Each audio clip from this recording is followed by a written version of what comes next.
Dans un village pittoresque entouré de montagnes verdoyantes, vivaient deux familles. Les Durand, fermiers depuis des générations, travaillaient la terre avec passion. Les Lassalle, quant à eux, étaient artisans potiers et vivaient de leur création magnifique.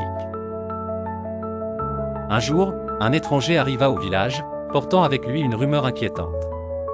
Il prétendait qu'une tempête dévastatrice approchait et qu'elle emporterait tout sur son passage. Les villagers, partagés entre la crainte et le doute, commencèrent à se préparer au pire. Les Durand, bien ancrés sur leur terre, étaient décidés à protéger leur récolte.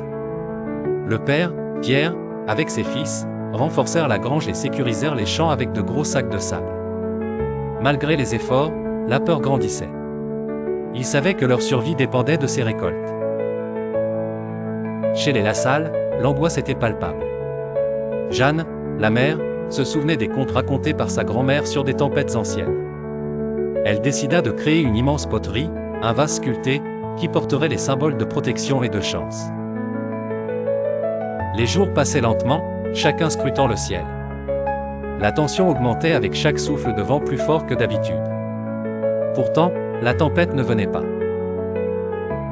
Une nuit, les enfants des deux familles se rencontrèrent au bord de la rivière. Curieux et audacieux, ils décidèrent de parler directement à la nature, lui demandant de les épargner et de préserver leur village. Au matin, un silence étrange enveloppa le paysage. Quelque chose avait changé.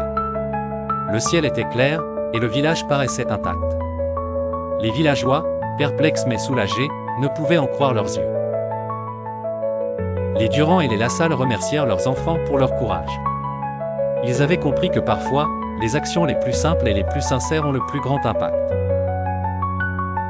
Le mystérieux étranger disparut sans laisser de traces, comme s'il avait simplement voulu rappeler à la communauté l'importance de la solidarité et de la foi. Et ainsi, la vie reprit son cours. Les légendes de la tempête qui ne vint jamais devinrent des histoires que l'on racontait lors des longues soirées d'hiver, symbole d'un lien renforcé entre deux familles mais aussi entre l'homme et la nature. Ainsi, le village resta pour toujours uni et préservé des menaces futures.